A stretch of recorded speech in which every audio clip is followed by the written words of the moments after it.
Graça e paz do Senhor Jesus, meus irmãos e irmãs. Vamos aí continuar a nossa série de estudos bíblicos na carta de Paulo aos Efésios. Nós estamos estudando essa maravilhosa carta e temos aprendido bastante com o que temos visto até o momento. Nós temos estudado já o capítulo 1 e o capítulo 2 do versículo 1 ao versículo 10. Você pode ver aí nos vídeos anteriores no nosso canal do YouTube e assim você possa acompanhar a sequência desde a parte introdutória da carta, passando pelos detalhes quanto à situação da carta, a situação em que Paulo escreve essa carta, até o conteúdo propriamente dito, até o capítulo 2 e o versículo 10. Hoje, para continuarmos, nós vamos pensar um pouco do versículo 11 do capítulo 2 até o versículo 22 desse capítulo 2, e assim nós encerraremos hoje com todo o capítulo 2 sendo exposto.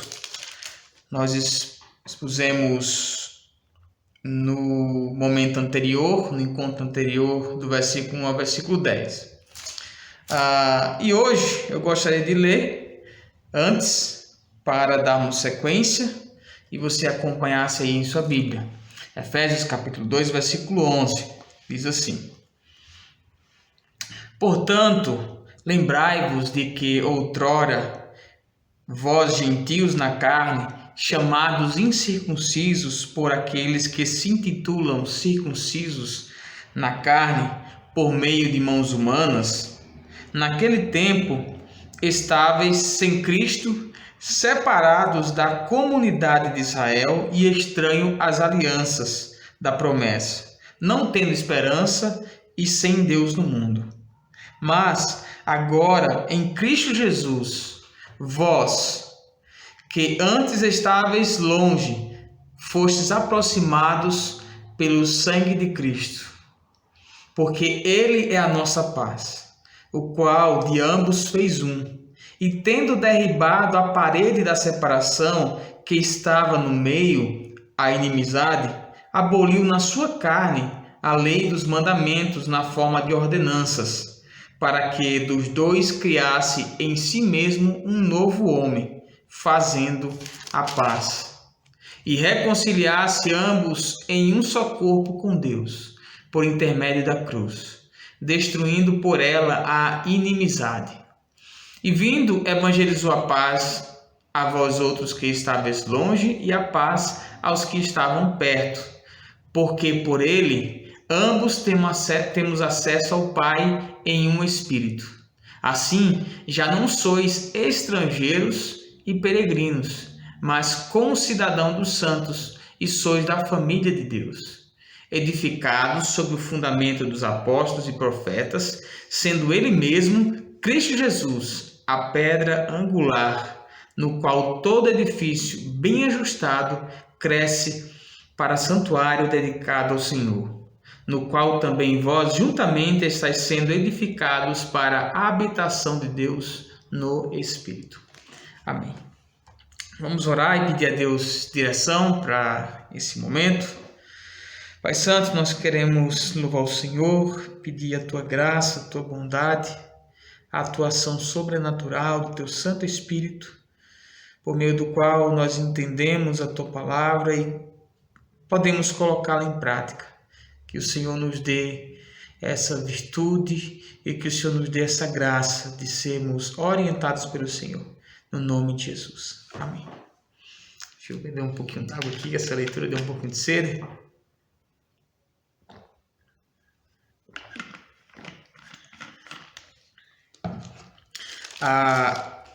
Então, meus irmãos e irmãs, nós vimos anteriormente que Paulo demonstra que nós fomos salvos pela graça de Deus. E a partir desse ponto, ele começa a nos preparar para a transição de um assunto para o qual ele vai entrar a partir do versículo 11. Quando ele começa a demonstrar que os judeus e os gentios foram feitos um só povo em Cristo Jesus, de modo que não há mais nenhuma inimizade, ou pelo menos não deve haver nenhuma inimizade, pois essa inimizade no âmbito espiritual ela já foi desfeita, ela não existe mais por causa do sacrifício de Cristo, e ele quer lidar com essa situação vivida ali entre aqueles irmãos da igreja de Éfeso. No versículo 11, ele está reafirmando quem aqueles irmãos eram antes de receber a Cristo. Portanto, lembrai-vos de que outrora, os aspectos de tempo aqui são bem interessantes. Paulo vai pontuar a distinção do passado e do presente. Vamos notar isso a partir da nossa exposição. Portanto, lembrai-vos de que outrora, vós, gentios na carne, isso é, a ideia de gentio aqui é alguém que estava separado de Deus. Ele vai demonstrar isso nos versículos seguintes. Chamados incircuncisos por aqueles que se intitulam circuncisos na carne por mãos humanas.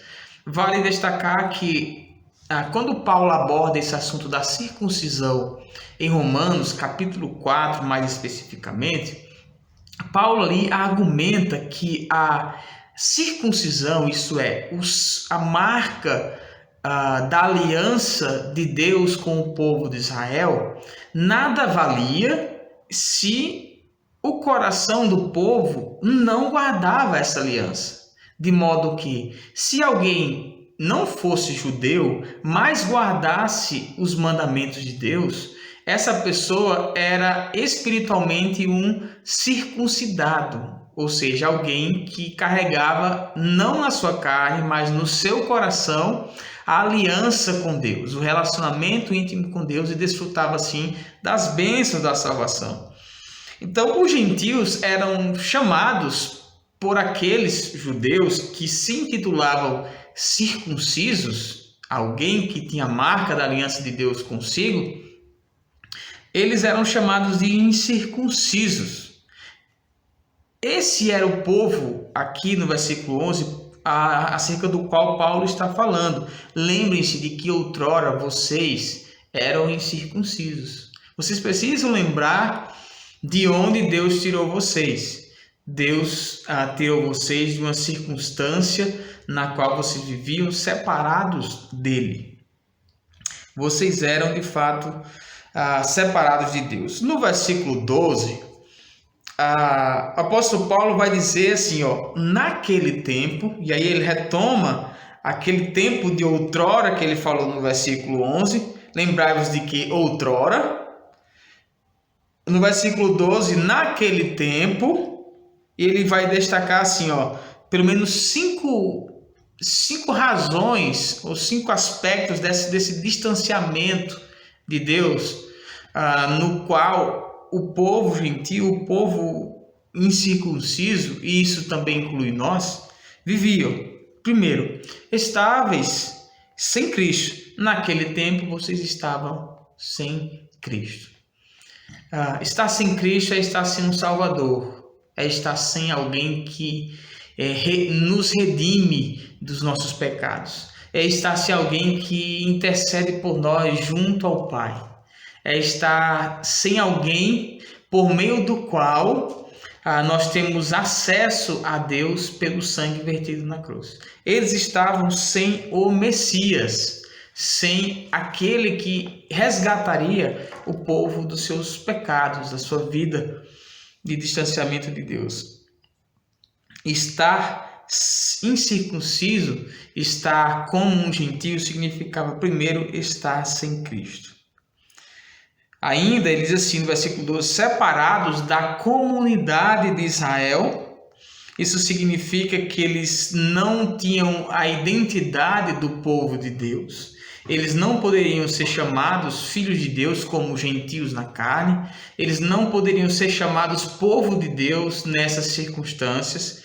E, portanto, isso marca ainda mais a distância que havia entre os gentios e Deus. Essa ruptura no relacionamento entre Deus e o homem, entre o povo gentio e Deus. Separados da comunidade de Israel. Isso também, além disso que eu falei agora, implica que eles não tinham uma família, eles não tinham um povo com o qual eles se reunissem, com o qual eles poderiam se reunir e adorar a Deus, prestar um culto a Deus, dedicar-se a práticas espirituais, características daquele povo que se reunia para louvar a Deus. O versículo 12 continua dizendo: estranhos às alianças da promessa. Deus havia feito várias promessas ao povo de Israel, ao seu povo, o povo de Deus do Antigo Testamento.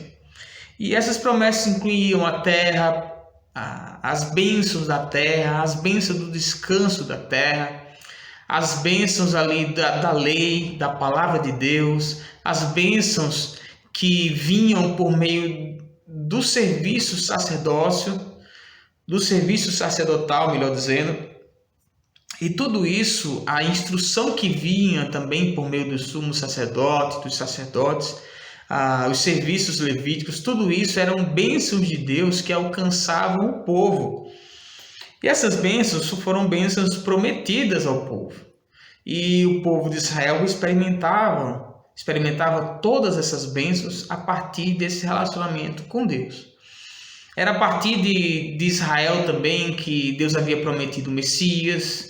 Deus havia prometido a esperança de vida eterna também ao povo dele, que naquele momento era o povo judeu, o povo de Israel. Então, dessa forma, eles estavam separados da aliança, separados da comunidade de Israel e estranhos às alianças da promessa. Quarto aí, no versículo 12 ainda, não tendo esperança. Esse significado de não ter esperança é só pensarmos, né? Aquele que não tinha nenhuma promessa, ou aquele que não estava vinculado a nenhuma promessa das alianças, como o texto descreve aqui, não pode ter esperança, porque ele não tem nenhuma promessa ou nada que o faça pensar no futuro, no amanhã, ou algo que faça criar uma expectativa de que alguém fará alguma coisa em seu favor. Como eles estavam estranhos às alianças da promessa, isso revela o fato deles estarem também sem esperança. Os gentios viviam sem esperança. Nós vivíamos sem esperança da vida. Obviamente, quando dizemos sem esperança, é referente às promessas de Deus, às coisas de Deus. Todos nós tínhamos as nossas esperanças, ou melhor dizendo, nossas falsas esperanças. Nós colocávamos nossos corações a esperar por algumas coisas que faziam com que a nossa vida fosse movida em direção a esse alvo, a essa esperança. Tudo isso para dizer que nós não éramos pessoas praticamente sem esperança. Nós tínhamos nossas esperanças. Só que as esperanças das quais a Bíblia está falando aqui, o apóstolo Paulo está falando aqui no versículo 12, são as esperanças com respeito às coisas de Deus, às alianças de Deus, às promessas de Deus. Quanto a isso, nós não tínhamos nenhuma esperança. A nossa esperança era em coisas fúteis, passageiras, triviais. E por último, ele diz assim: e sem Deus no mundo. Paulo usa essa expressão de uma maneira bem objetiva, porque os gentios eram pessoas que adoravam vários deuses. Eles tinham seus deuses e a eles clamavam e pediam socorro e pediam intervenções, e a maioria deles colocava a confiança nesses deuses. E sem Deus no mundo, mesmo diante de tantos deuses, eles não tinham o Deus verdadeiro. Nós, mesmo com toda a nossa afirmação acerca de Deus, dizendo que acreditávamos em Deus, dizendo que tínhamos Jesus no nosso coração, nós vivíamos sem Deus no mundo. A condição do nosso estado anterior era de fato deplorável, era uma condição vergonhosa, triste e merecedora de condenação. E Deus, como nós vimos no capítulo anterior, por sua graça e misericórdia, Ele decide nos resgatar e nos salvar. Esse é o nosso estado anterior, e Paulo quer deixar claro para aqueles irmãos que antes eles viviam assim. E não devia, ele está preparando aqui o nosso coração e o coração daqueles leitores para entender de onde Deus tirou e para onde Deus está trazendo aquele povo gentil. E demonstrar assim que Deus é quem aproxima as pessoas umas das outras, quebrando ali todas as barreiras relacionais, religiosas, étnicas, sociais que possam ali existir, para fazer desses dois povos um só povo, por meio dele. Versículo 13, ele vai mostrar agora o que Deus fez. O que Deus fez em Cristo por nós. Ele diz assim, mas agora, note aí a expressão de tempo que Paulo acentua aqui.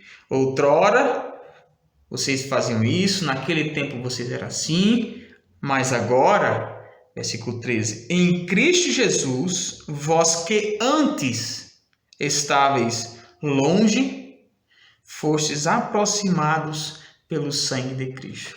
Essa ideia de estar longe denota esse distanciamento não simplesmente geográfico. Assim, o povo de Israel vivia ali em Jerusalém, na terra de Israel de uma forma geral, e os outros povos estavam aos redores, distantes geograficamente. E essa imagem desse distanciamento geográfico é também usada aqui para representar o distanciamento relacional que os gentios tinham tanto com Deus como também com o povo de Deus.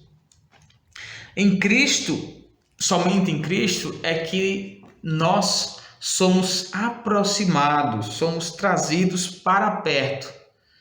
E em Cristo, e no final do versículo 13, pelo sangue dele, pelo sangue de Cristo. Isso demonstra que não foi a qualquer custo, ou não foi a um simples custo. Sangue significa vida, isso é.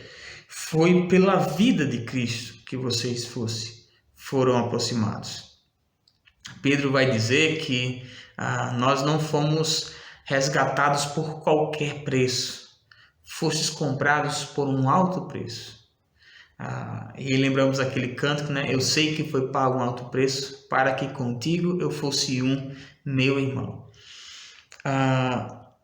É por meio desse sangue de Cristo que nós fomos aproximados, os gentios e nós que estávamos longe de toda essa situação de fé, de aliança, de relacionamento com Deus, fomos sim trazidos para próximo de Deus por meio de Cristo.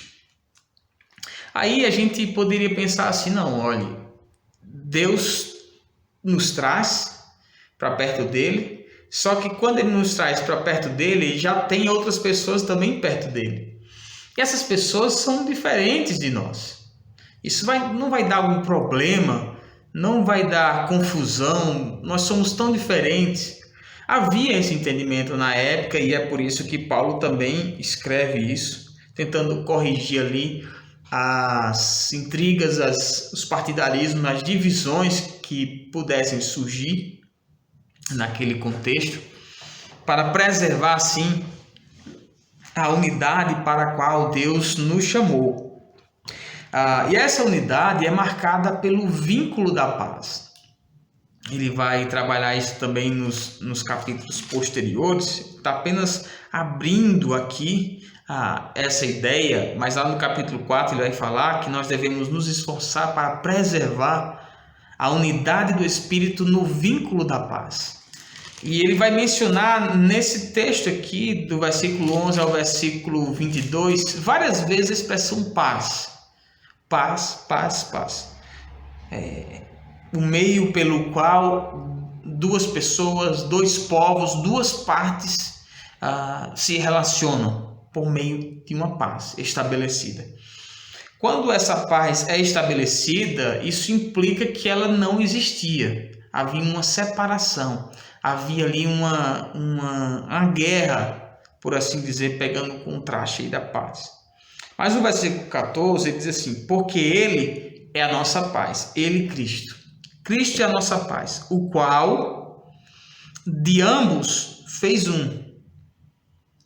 E tendo derribado a parede da separação que estava no meio, a inimizade, aboliu na sua carne a lei dos mandamentos na forma de ordenanças, para que dos dois criasse em si mesmo um novo homem. Aqui nós devemos entender um pouco como funcionava o culto, como funcionava o momento de adoração naquela época do apóstolo Paulo e por que o apóstolo Paulo está sendo tão enfático nesse ponto, destacando essa separação que havia e agora destacando também essa aproximação que ocorreu.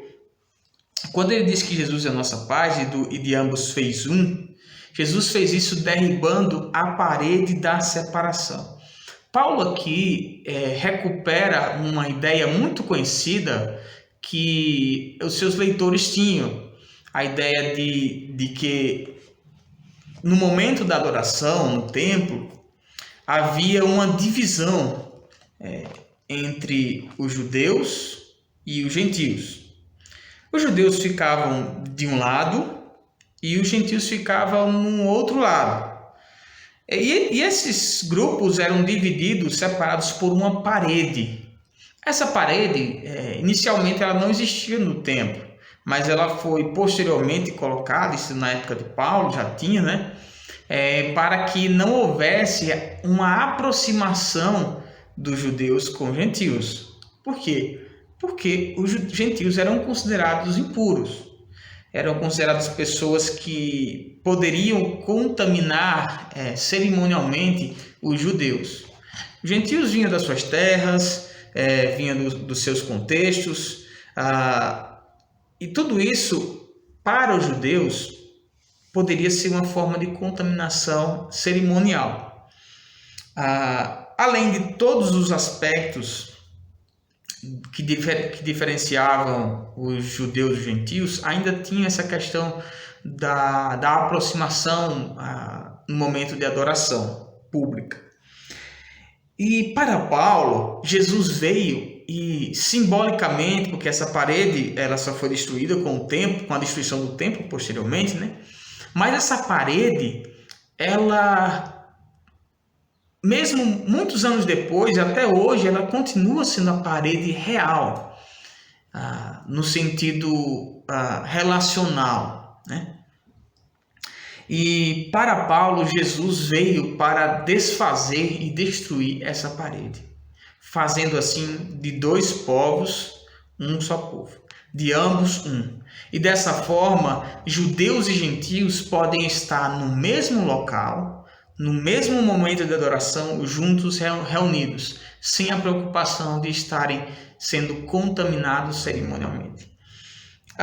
Quando pensamos em todo esse contexto aqui, nós devemos pensar de que maneira a história dessa carta, a história do contexto que Paulo está vivendo aqui, nos esclarece um pouco mais sobre esse ponto, essa passagem. E daí nós podemos nos reportar a Atos, capítulo 21. Quando Paulo escreve essa carta, ele está numa prisão, né? Ele está preso em Roma e os estudiosos afirmam que essa prisão é a prisão mais provavelmente referente ao final ali do livro de Atos.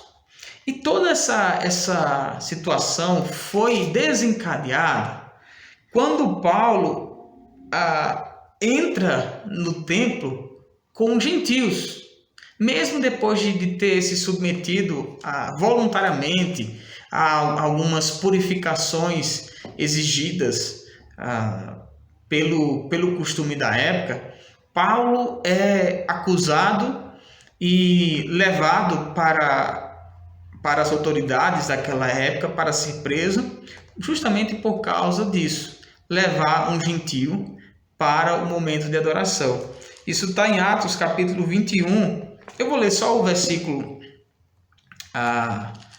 27 e 28, que é o versículo que nos dá mais a entender esse ponto, mas todo o contexto aponta para isso. Diz assim: quando já estavam por findar os 7 dias, os judeus, vindo da Ásia, tendo visto Paulo no templo, alvoroçaram todo o povo e o agarraram, gritando: Israelitas, socorro! Esse é o homem que por toda parte ensina todos a serem contra o povo, contra a lei e contra esse lugar, e ainda mais introduziu até gregos no templo e profanou esse recinto sagrado. Então, esse é praticamente ou provavelmente o contexto acerca do qual Paulo está refletindo, que foi a causa dele ter sido preso, esse motim aí dos judeus, para prendê-lo por causa dessa acusação. Ele está introduzindo gregos no templo. E Paulo argumenta aqui com aqueles irmãos de Éfeso que provavelmente estão enfrentando essa dificuldade relacional, judeus e gentios. Olha, Jesus veio para derribar essa parede. Jesus veio para aniquilar toda essa desavença, essa intriga. Ele veio para promover a paz entre vocês. Mas como é que Cristo fez isso? No versículo 15, ele aboliu na sua carne, isso é, na sua vida e na sua morte, a lei dos mandamentos na forma de ordenanças. Todos aqueles rituais de purificação, tudo aquilo que envolvia leis cerimoniais, por exemplo, não especificamente a lei como os 10 mandamentos, né, a lei moral de Deus, mas aquelas leis que se aplicavam especificamente a um contexto em que o povo de Deus estava vivendo, aquelas leis que estavam dentro do tempo em que Deus determinou para que elas fossem utilizadas. Por exemplo, nós não sacrificamos mais animais, porque Cristo já veio. Nós não temos mais restrições alimentares, porque Jesus disse que o que contamina o homem não é o que entra, mas o que sai. E Paulo vai dizer que todas as coisas, sendo recebidas com ações de graças, elas são aceitáveis e proveitosas.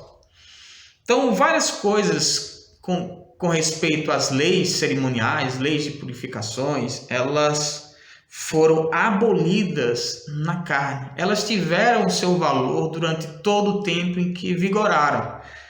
Mas, vindo Cristo e abolindo todas essas coisas, elas perderam o seu valor no sentido de prática. Elas têm o seu valor didático, instrutivo e histórico para nossas vidas e continuam como palavra de Deus, mas com uma função diferente hoje para nós. Cristo criou dos dois povos um só povo. E ele destaca mais uma vez, fazendo a paz. Paulo em Romanos havia destacado que, justificados, pois, mediante a fé, temos paz com Deus. Isso Romanos capítulo 5. E essa paz com Deus também nos coloca na condição de paz também com as outras pessoas. Por quê? Em Deus nós temos paz com Cristo e com o Espírito, com o Deus triuno, né? E por meio dessa paz com eles, nós também nos aproximamos daqueles que creem nesse mesmo Deus, num só Espírito, numa só fé, num só amor, num só batismo, como Paulo vai falar mais adiante.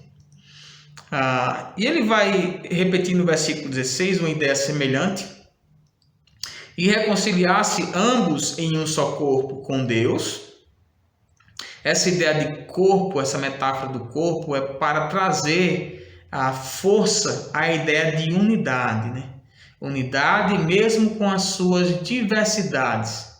Um é mão, um é pé, um é orelha, um é boca, mas todos compõem um só corpo, um corpo com Deus.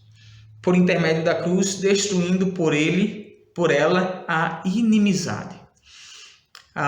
Paulo usa muito desses artifícios, né? A cruz é, na verdade, um símbolo de inimizade, porque a cruz simbolizava que alguém estava sendo ou agindo como inimigo das autoridades.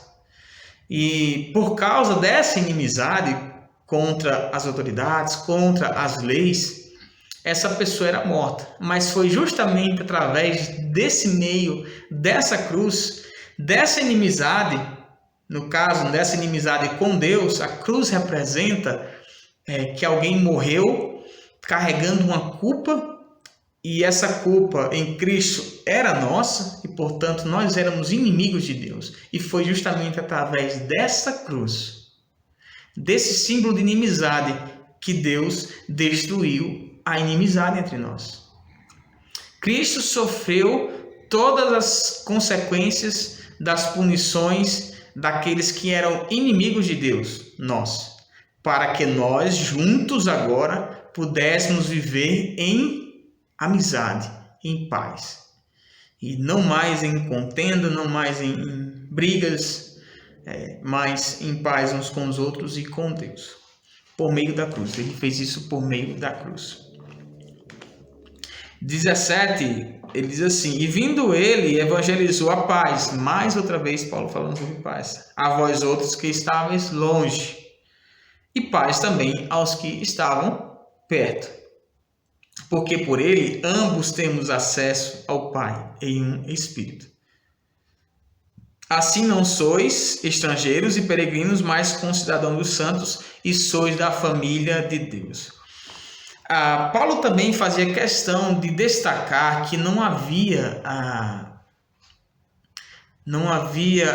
alguém mais favorecido, ainda que Deus tivesse escolhido o povo judeu para, por meio dele, levar todas as outras nações ao conhecimento dos seus planos, da sua lei, da sua bondade, da sua misericórdia. Não havia um favoritismo de Israel quanto a isso. Havia vantagens, como Paulo vai mencionar em Romanos, capítulo 10, e essas vantagens dizem respeito ao povo de Israel ter recebido tudo isso, as leis, as promessas, as alianças e tudo mais. Mas tudo isso não atribuía a Israel algum mérito. Todos são salvos pela graça de Deus. E Paulo, tendo isso em mente, ele coloca aqui no versículo 18, para dizer que por meio de Jesus, nós, ambos os povos, têm acesso ao Pai em um só Espírito. Ninguém tem um meio particular, nenhum desses povos tem um meio particular e exclusivo para se achegar a Deus, como se tivesse mais credibilidade ou mais acessibilidade a Deus. Não, é por meio de Cristo, por meio desse que veio e evangelizou a paz e proclamou a paz, trouxe as boas novas dessa paz que pode existir entre dois povos inimigos, entre pecadores e um Deus irado. É somente por meio dele que nós podemos nos achegar a Deus. E dessa forma, nenhum povo, nenhum dos dois povos, tanto o povo de Deus daquela época, os judeus, quanto os gentios, poderiam argumentar que tinham algum meio exclusivo, favorito, vamos dizer assim, para se aproximar de Deus, porque por ele ambos temos acesso ao Pai. Ao mesmo tempo que não temos exclusividade, no sentido de que nós temos um meio mais rápido, mais eficaz de nos achegarmos a Deus, nós também não somos os únicos que podem se achegar a Deus. Paulo deixa isso claro, demonstrando que não só os judeus poderiam ser chamados filhos de Deus, mas também os gentios. E ele vai passar, a partir do versículo 19, a usar algumas metáforas, né, para o povo de Deus, fazendo sempre a comparação de quem o povo havia deixado de ser e passou agora a ser. Assim, versículo 19, já não sois estrangeiros e peregrinos.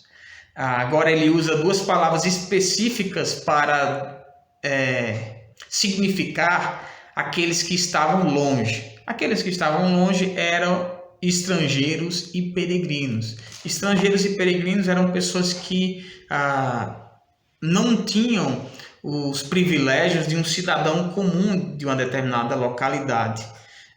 E, portanto, ele não poderia desfrutar de tudo aquilo que estava envolvido ali naquela comunidade. As leis, as bênçãos, os benefícios da terra e de tudo aquilo que acontecia entre aquelas pessoas. Nós não somos aqueles irmãos ali, também não eram mais estrangeiros e peregrinos, ou seja, não estavam mais distantes, mas concidadãos dos santos. São cidadãos juntos com aqueles que são declarados santos por Deus. É como se Paulo estivesse dizendo assim para aqueles irmãos daquela época: olha, vocês que não se sentiam como alguém que é de fato povo de Deus, vocês que viviam distantes de todas essas coisas que nós temos e fazemos para Deus e vivemos com Deus, vocês agora são, juntamente conosco, habitantes dessa mesma cidade. Vocês são cidadãos desse mesmo lugar e são povo desse mesmo povo. E sois da família de Deus. Note que Paulo ele sai da metáfora do distanciamento para a metáfora de maior intimidade relacional, que nesse caso aqui é a família. Vocês já não são estrangeiros, mas vocês são da família de Deus. Note que o caminho da explicação de Paulo é demonstrar que havia sim um distanciamento real, relacional e espiritual entre o povo gentil e o povo de Deus, mas por meio de Cristo, que veio e evangelizou a paz, derribando ali toda a parede da separação que demonstrava ali toda a inimizade entre esses povos. É assim possível agora essas pessoas terem essa intimidade umas com as outras. Paulo percorre esse caminho: distanciamento, aproximação. Outra metáfora que ele usa aí no versículo 20 é: edificado sobre o fundamento dos apóstolos e profetas, sendo ele mesmo, Jesus Cristo, a pedra angular. A ideia agora é de um edifício, que nós somos edificados, nós somos construídos. Se não me engano, é Pedro que vai nos chamar de pedras vivas, né?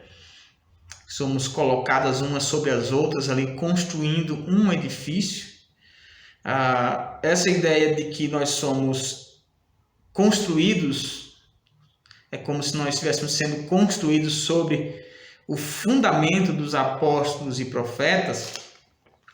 Aqui significa que a igreja ela não tem outro fundamento, ela é erguida e construída. E cada um de nós, como membros desse corpo, membros dessa igreja, somos colocados sobre um fundamento, sobre uma base. E essa base é a base dos apóstolos e dos profetas. Os profetas que profetizaram a respeito do Cristo, de Jesus, nosso Senhor, e os apóstolos que viram e experimentaram a glória de Deus em Cristo e transmitiram essa mensagem, a mensagem de Cristo para as gerações seguintes, né? É nesse fundamento que nós somos colocados. E ele coloca assim: tendo Jesus Cristo como a pedra angular. A pedra angular era uma espécie de pedra, não tem como eu projetar uma imagem aqui, mas só para você entender, ela dentro da arquitetura e das construções do povo judeu daquela época, a pedra angular era considerada a pedra principal. Nós podemos entender dessa forma: ela é a pedra principal de uma construção. Ela é considerada a pedra de maior importância dentro de um edifício. E nesse caso, Jesus é considerado o fundamento de toda a construção na qual a igreja está fundamentada. Cristo, os apóstolos e profetas, e depois nós estamos alicerçados em tudo isso. Nós, irmãos, como igreja, quando nós perdemos esses alicerces, nós deixamos aí de ser igreja de Jesus Cristo. Quando nós queremos nos pautar, por exemplo, no Jesus histórico, nos esquecendo aí dos fundamentos dos apóstolos e dos profetas, nós erramos e corremos sério risco de desabar nessa estrutura. Cristo é o fundamento. Ele transmitiu a sua palavra aos apóstolos. Os apóstolos viram o cumprimento das profecias em Cristo e transmitiram isso para os demais. No qual, versículo 21, todo edifício bem ajustado cresce para santuário dedicado ao Senhor. Aqui ele recupera também a ideia de um templo, né? É como se Paulo estivesse dizendo que, olha, aquela estrutura de culto que acontecia no templo, que as pessoas eram até separadas umas das outras por uma parede, Cristo destruiu tudo aquilo. Ele veio e colocou a paz. Todos aqueles agora que têm fé nele e se achegam a Deus com o coração sincero, são introduzidos na vida da igreja. E essa igreja junta cada um dos seus membros vão se ajustando e crescendo ali, sendo um santuário dedicado ao Senhor. É nesse lugar que Deus habita. É em nossos corações, como igreja, que Deus, de fato, mora e decidiu habitar. No qual também, versículo 22, vós juntamente está sendo edificados para a habitação de Deus no Espírito.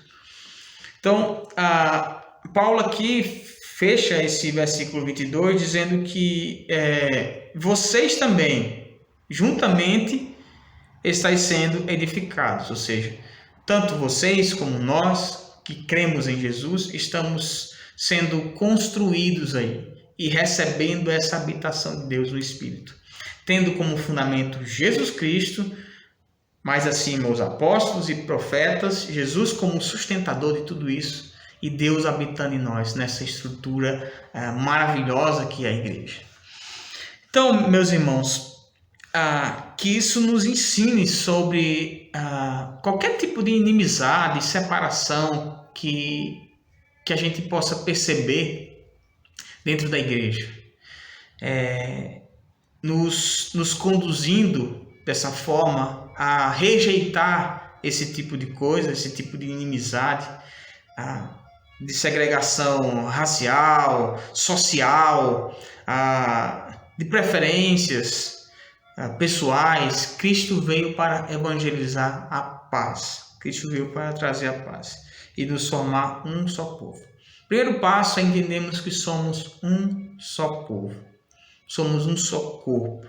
Somos uma família, família de Deus. Somos um edifício único que está sendo construído. Nós somos os tijolinhos, as pedras que são colocadas.